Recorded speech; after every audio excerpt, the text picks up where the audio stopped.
जय जिनेंद्र मित्रों, हम सभी मुंडन संस्कार को समझने की कोशिश कर रहे हैं। सभी लोग बहुत अच्छी चर्चा कर रहे हैं। पीयूष जी भी बहुत अच्छा समाधान कर रहे हैं।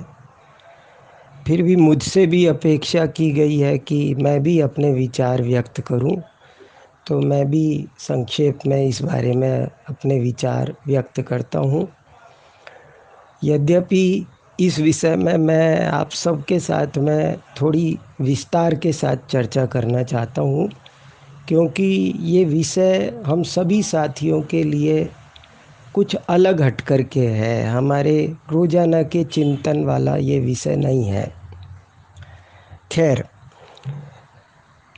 इस मुंडन संस्कार की चर्चा केशवाप क्रिया या चोल संस्कार के नाम से सबसे पहले आचार्य जिनसेन स्वामी ने तो महापुराण में 38वें सर्ग में की है, लेकिन उसके बाद में अनेक प्रथमान योग और चरणान योग के ग्रंथों में ये चर्चा आ गई है और प्रतिष्ठा ग्रंथों में भी ये चर्चा आई है।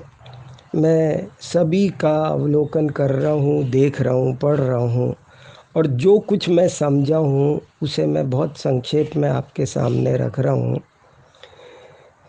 इसके संबंध में जैन आचार्यों का ये कहना है कि जब बालक 2 वर्ष का हो जाए तो 5 वर्ष का होने से पहले पहले, यानी 2 से 5 वर्ष के बीच में माता पिता उस बालक को किसी उत्तम तीर्थ स्थान पर ले जाएं और वहाँ तीर्थ स्थान पर उसका सबसे पहले केश वपन, केश कर्तन करवाएं और वो कैसे करवाएं वो सब पूरा विवरण शास्त्रों में दे रखा है। और उसके कुछ मंत्र बहुत महत्वपूर्ण हैं। आप उन मंत्रों को एक बार सुनिए, आपको बहुत आनंद आएगा। वे मंत्र हैं: उपनयन मुंड भागी भव, निर्ग्रंथ मुंड भागी भव, निष्क्रांत मुंड भागी भवः, परम निस्तारक केश भागी भव, सुरेंद्र केश भागी भवः, परम राज्य केश भागी भवः, आर्हंत केश भागी भवः।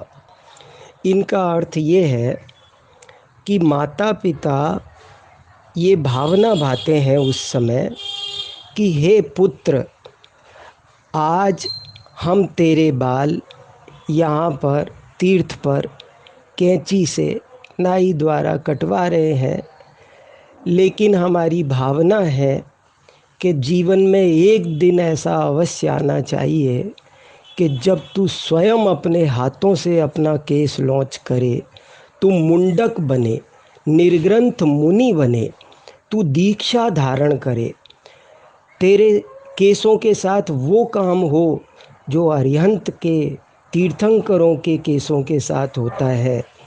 सुरेंद्र केश भागी भव, निर्ग्रंथ मुंड भागी भव, आर्हंत केश भागी भव, ये अद्भुत मंत्र हैं। तो ये भावना माता पिता उस बालक के केश कर्तन के समय भाते हैं और ये दृश्य बहुत ही महत्वपूर्ण है। ये बड़ा हृदय हो तभी माँ बाप ऐसी भावना भा सकते हैं। और ऐसे ही संस्कार, जैसे बच्चे को संस्कार दिए जाते हैं कि बेटा, लोरी सुनाते हैं कि बेटा हम तेरे माता पिता नहीं, अरिहंत तेरे पिताजी हैं, चिनवाणी तेरी असली माता है।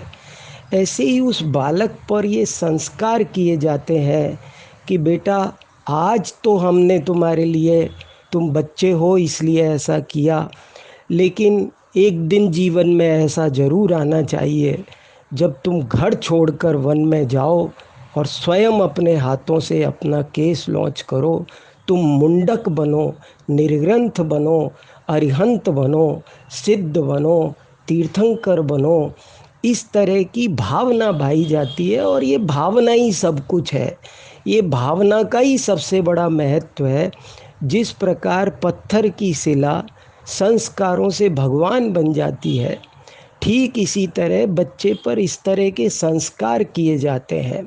और मैं समझता हूँ यदि कोई ऐसे संस्कार अभी भी करे तो वो अच्छा ही है। आज के युग में जब विषयों की आंधी चल रही है, युवावस्था में आज कितने बच्चे बहक रहे हैं, क्या से क्या आग लगी हुई है, तो यदि उस पर ऐसे संस्कार किए जाएंगे तो वह बालक अवश्य ही वैरागी प्रकृति का, आध्यात्मिक प्रकृति का, तत्वज्ञान का गहन प्रेमी बनेगा। इसलिए मुझे तो ये क्रिया बहुत अच्छी लगती है। मैंने स्वयं महावीर जी में जहाँ पर मुंडन होता है वहाँ पर एक वो लगा हुआ है शिलापट्ट, उस शिलापट्ट पर भी ये मंत्र लिखे गए हैं। तो माता पिता की भावना है, बाकी तो जो कुछ है सब आप जानते ही हैं। अलंग शक्तिर भवितव्यतेयम, तो वस्तु व्यवस्था तो निश्चय से जैसी है वैसी ही है, लेकिन ये भावना का फल कुछ हो तो प्रयास करना हम श्रावकों का दायित्व बनता है। इसलिए मुझे ये क्रिया तो महत्वपूर्ण लग रही है। आप सब फिर एक बार इस पर चिंतन करें। जय जिनेंद्र।